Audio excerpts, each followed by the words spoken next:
Welcome to the Rest Factor. I'm your host, Anna Marie Schick, certified health coach and resident sleep expert at Sleep Me. On today's episode, we have Dr. Justin Lima. Dr. Justin Lima worked with elite-level American football players across the country. PhD in human performance. When champions train, they call him. From the weight room to the Rose Bowl, from college legends to NFL icons. Dr. Justin Lima is a strength and conditioning coach, distinguished in the field. He's been in the field for over 15 years. He's the president and CEO of the Strength Coach Network. On today's podcast, we'll talk about revolutionizing the strength and conditioning coaching for the military, as well as continuing to implement rest and recovery. Justin will talk about the phrase, sleep is the glue holding performance together. Stay tuned to hear more on the Rest Factor.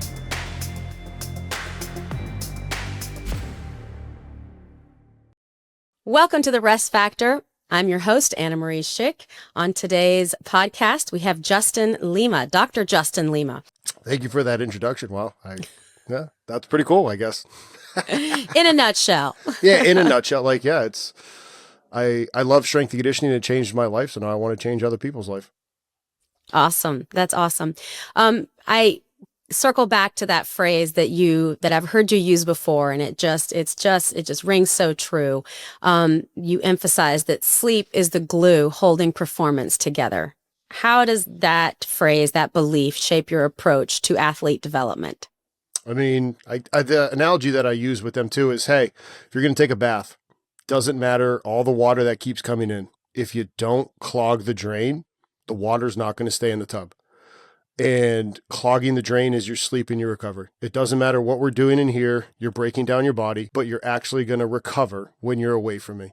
And the thing that is going to help you recover the most is sleep, period. You're going to get the brain wash, which is not, hypnotized. It's literally cleansing your brain, helping things go to long-term storage. And it's not cute. It's not things that you can try to sell with a ad, but it's the reality. And those that understand it and apply it get the best results. How do you get through to them? How do you tell collegiate athletes and even older than collegiate athletes, how do you get them to truly appreciate it and apply it? You just find ways to speak in their language, and then you highlight and empower those that do it. So you make it cool, and you really, really hope that those that are doing it are the best players on the team, or the ones that have kind of some pull. And when those kids, guys, girls, whoever, when they start to sleep and they talk to you about it, you just champion them and you praise them in front of the team, and you say, and you just use them. You put them on hey, look at what this person's doing, and they're attributing it to their sleep. Be like Jimmy, be like Jane. And you then just find little ways to help out athletes. So an example I had, as you get more seasoned as a strength coach, you know that you don't necessarily need to, the sets and reps, it's easy. The percentages, it's easy. It's set and go. And if you don't understand that stuff, that's what we're here to do. But the stuff where you really get the buy-in is with your athletes, is when you start connecting with them. And one time I'm walking around the room, hey, how you doing? How'd you eat? How'd you sleep? What's going on? Just talking with athletes. And this one kid, he's a kicker at Towson, and he was like, coach, I'm struggling with my sleep. What's going on? And I said, all right, let's start with low-hanging fruit. Why don't you just start journaling? Get your thoughts out of your brain so you can actually go to sleep. Check in with them. Coach, that was one of the best things ever. And you just have those mini micro conversations with kids every single stinking day, because you can be the, talk about it one time, never talk about it again. Well, I don't understand why these kids won't sleep. They don't get it. It's you said it one time. And then are you living it? Are you actually sleeping? Are you prioritizing it? Are you going to bed at the right time and waking up?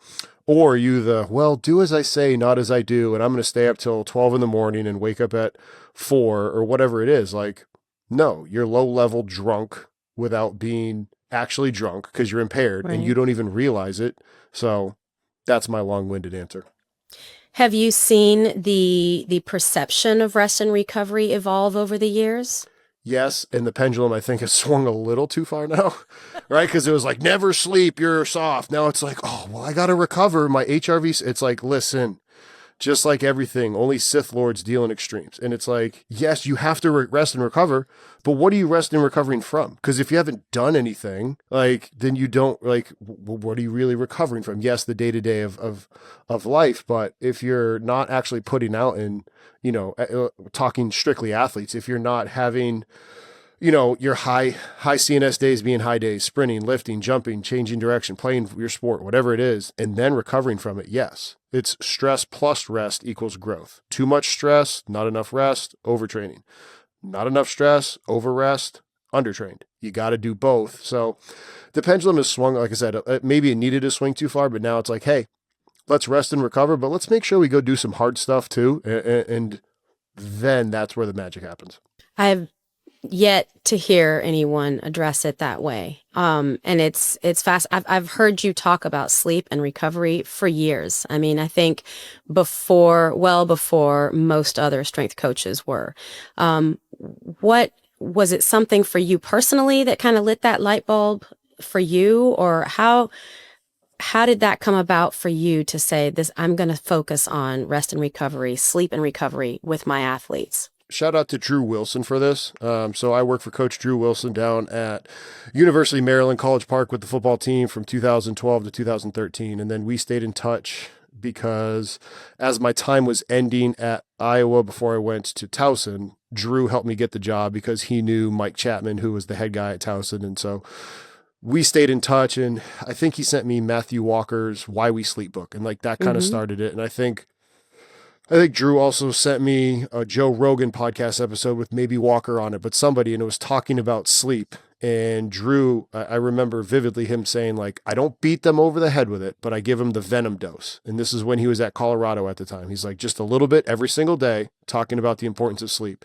So Drew kind of started me down that rabbit hole about the sleep. We were still at the same time talking about it at the University of Iowa because we had an HRV tool called iThlete at the time. So kids would, put their finger in a little finger sensor, hook it up to their phone. So we were understanding the importance of it, but Drew kind of kicked it into hyperdrive with that. And then from there, I did know it myself because, I would be super competitive. Like at Iowa, there was almost, especially in the summer, we had so much to set up. 6 o'clock lift group. Like if you were in at 4, you were kind of a loser. Like, hey, who can get there earliest and get everything set up.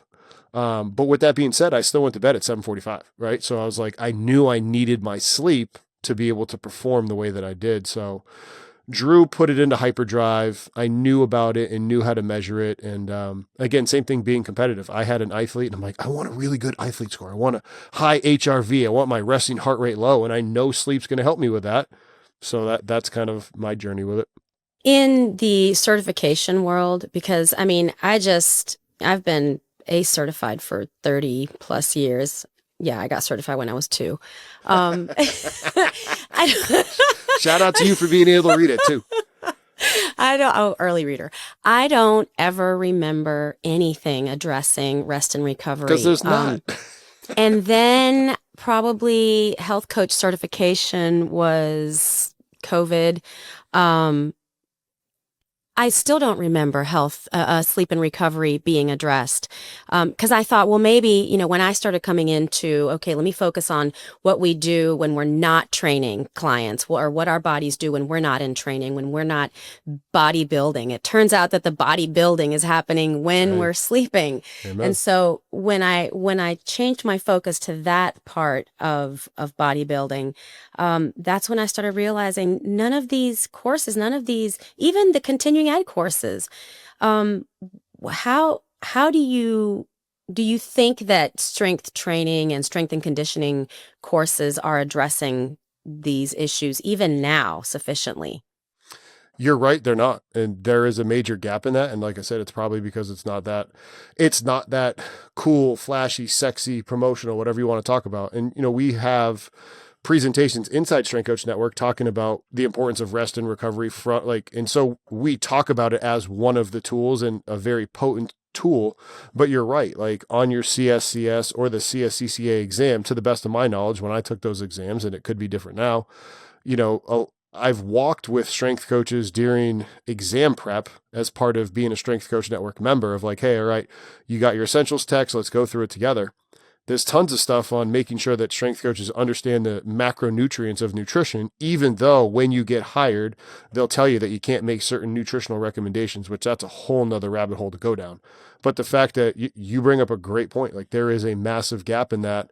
And, maybe more education on it and within the governing bodies of talking about the importance of sleep and rest and recovery. But I bet you even within there's people that are at the top of the food chain in that probably aren't prioritizing sleep. And you see the administration of people that, oh, I'm the senior associate athletic director for sports performance, but I'm overweight, don't train, and I tell athletes to do this, and I eat microwave meals. Like, yeah, absolutely. Absolutely. We see that in law enforcement too, right? Like they're there to protect us. And yeah, speaking about law, I mean, that hits a chord too with me because I've reached out. I know a local police officer in town because I did some training with his son and do some remote training and went on a ride along to try to like, hey, I know I got to learn about tactical from Costa Delegatus, who then introduced me to Connor Freeland, who introduced me to Brandon Holder, like all these coaches that work with police and fire. And it's like, hey, let me then try to help you. Like, I'm a resource here. I don't want to move from this town. I love strength and conditioning. I have a passion for this. Like, let me try to help you. And that's part of why we're doing everything that we're doing with Circo for the new H2F movement. That's awesome. Tell me more about that.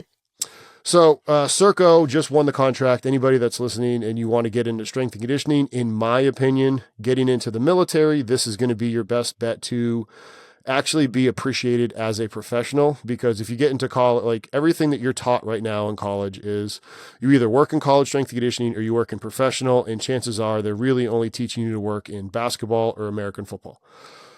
You don't get paid nearly what you deserve, and you have to it's not a good situation. You go work in the tactical world, the starting job payment is already going to be better than an entry-level job in Olympic strength and conditioning.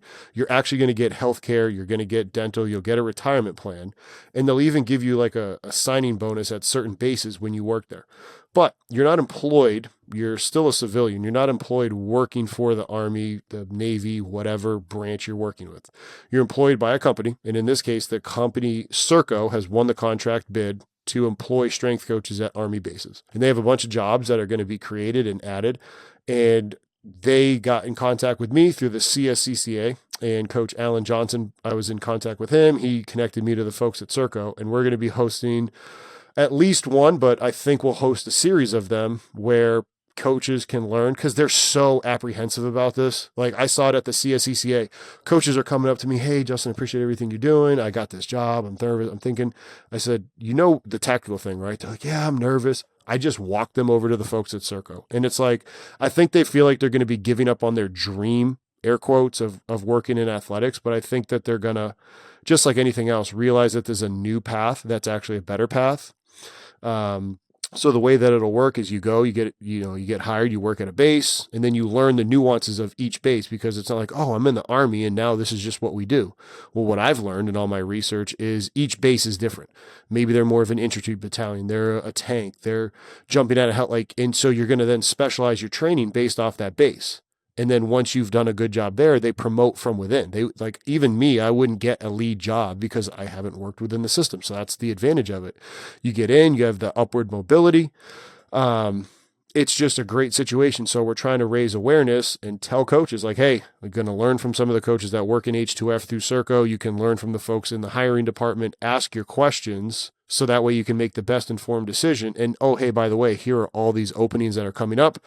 So that way coaches can make the best decision for them. Because one thing we talk about a ton at Strength Coach Network is the 4 Ps. You look at the job: pay, personal life, career progression, sense of greater purpose. And on our job board for our members, I just had this happen with the guy at the University of Albany. He's like, oh, I got a job posting. I said, listen, you got to give me the 4 Ps, because I'm not going to post it because our members are going to ask it. So yes, what's the pay? Right? Within the financial compensations, what's your personal life? Are you allowed to have one, or do you have to guard your desk even when nothing's going on? Do you have a career progression? Is there upward mobility? What's your title? Is it better from one job to the next? And then sense of greater purpose. Are you actually a part of something, or are you just, hey, you're there? And what I've advocated to everybody is, if it's 4 or 4, you don't leave unless you get fired, you retire, or it's a better 4 of 4 somewhere else. 3 of 4, you leave for a 4. 2, you leave for a 3 or 4. 1, hey, what are you really in this for? Like, maybe it's time to get out.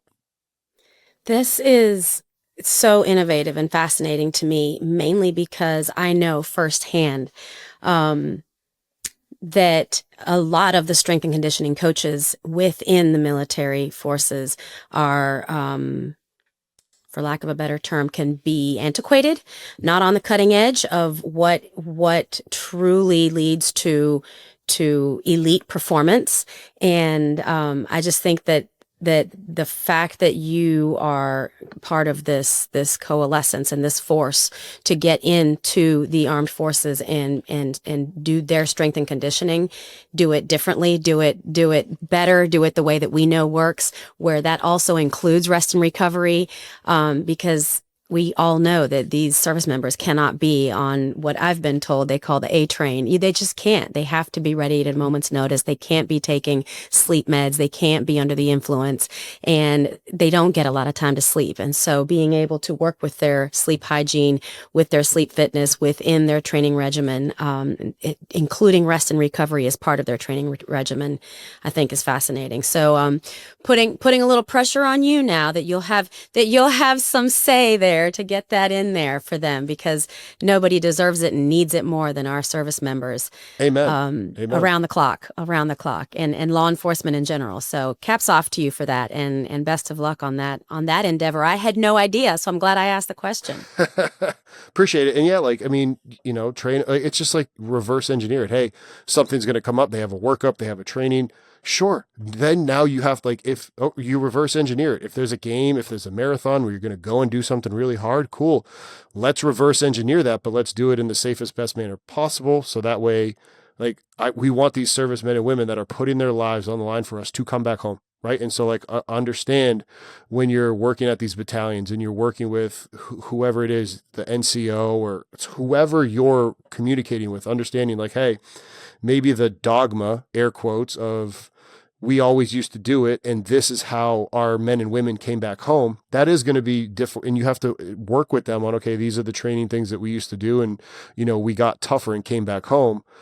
But why not at least have those conversations with those folks rather than the men's lacrosse coach who wants to try to win another league championship and then get blown out in the first round of the NCAA. Like, we talk about the 4 Ps, like, what better purpose and sense of greater purpose than, hey, I'm making sure that the men and women that are putting their lives on the line for America come back home, because who knows, I found a way to help them be more resilient, stronger, sleep better, understanding the technical and psychological demands of their stressors. Like, one strength coach that I'm really good friends with who works in the tactical setting, like, he's been more of like a therapist for some of them. Like, one guy came home, just had to vent to him about things, and training is that good expression. Training is that good ability when your guard is down, you're doing something, you have your mind on something else, and you can just talk with somebody and Right. do your job better.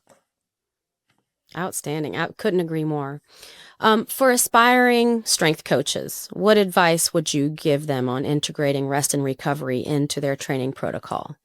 How do we take the taboo out of it? Just talk about it, make it not taboo, live it, talk about it, and then assess it. But if you don't have the means, just don't go crazy about, like, just literally assess it. If you have Team Builder, add it as a questionnaire at the beginning or the end of training, right? You can literally lock training where your athletes can't access today's workout unless they answer their question about how much they slept and did they eat breakfast. When I got to Towson, that was the very first thing I did. We did not have Team Builder right away. So on the lift cards, I printed in the bottom right-hand corner for every day, how many hours did you sleep? Did you eat breakfast? Yes or no? Just start there, low-hanging fruit, and then talk about, okay, like, let's just start there. And then, just like anything else, you come to a new team, you're not going to be like, oh, we're doing triphasic mixed with conjugate west side back squats, and we have weight releasers, and we're going to do these Olympic pull. Like, no. Start with your low-hanging fruit. How much did you sleep?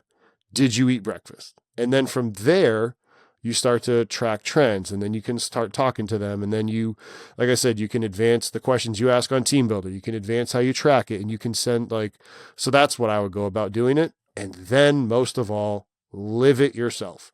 Actually go to bed when you're supposed to go to bed. train as an athlete. Don't just live in the weight room.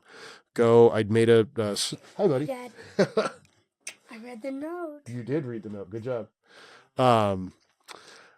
I left him a note. I was like, hey buddy, I'm downstairs on a call. Come on in. Let me know that you're here. So live it, but I just made a post about it on LinkedIn, X, and Instagram and Facebook. Like, listen, get outside the weight room, like run, jump, sprint, do athletic things and sleep and do it the right way and do it Monday, Tuesday, Wednesday, Thursday, Friday, Saturday, Sunday, Monday, Tuesday. Like that's the boring magic of it all. So I'm hearing live the example. Show that you're doing it. Consistency. And what's one more non-negotiable for you? For me as the coach or the athletes? For you as the coach, what works for you as the coach? How do you balance it? I would say, like, when you said what works, like, honestly, for me, I hate sleeping not in my Doc Pro. Like, that's a true non-negotiable. Like, I hate not sleeping with my Chilipad. It's my Doc Pro, not my Cube, like, being cold, because like like if you dive into the research and you dive into the good things of how to sleep well, like making sure that you're, not looking at screens. So I don't have my phones down here. Did you say phones?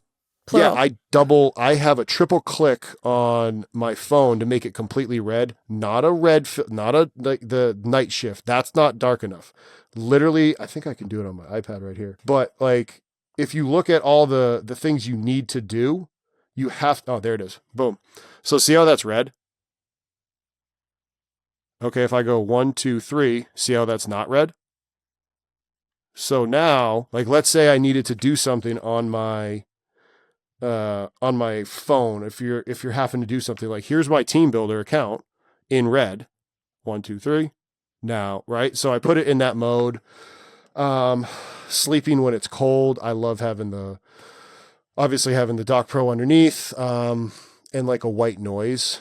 Hot showers before bed too. Like, but again, if you just live your, you guys used to call it, I don't know if you still do, your sleep bucket, the sleep routine, whatever it is, but having that within the live it, like it really is that simple. Like, do those things and just do it every day. Yeah. Awesome.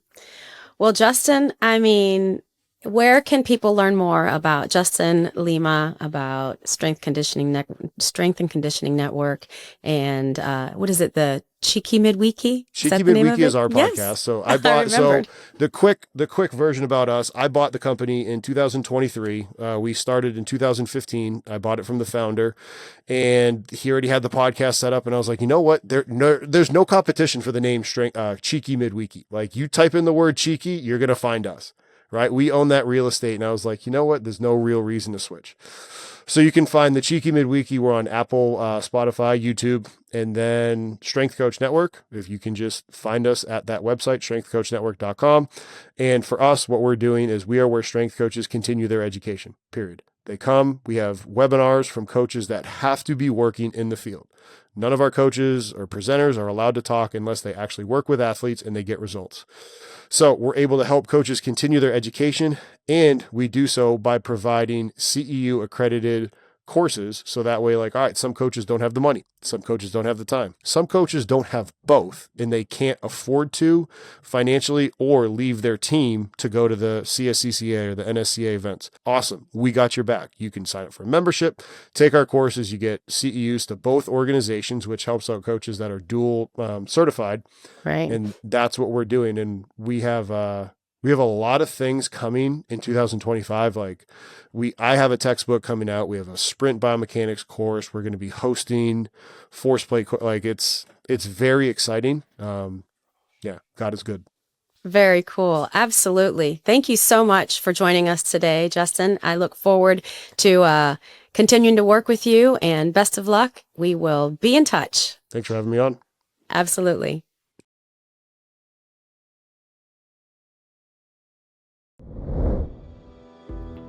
Information, inspiration, and opinions are my own and are not intended to be medical advice. Always consult a qualified healthcare provider before making any changes to your diet, exercise routine, medical treatment, or if you think you may have a sleep disorder. Conversations I have with subject matter experts are intended to continue our efforts to optimize your sleep for better health, more energy, and improved physical and cognitive performance.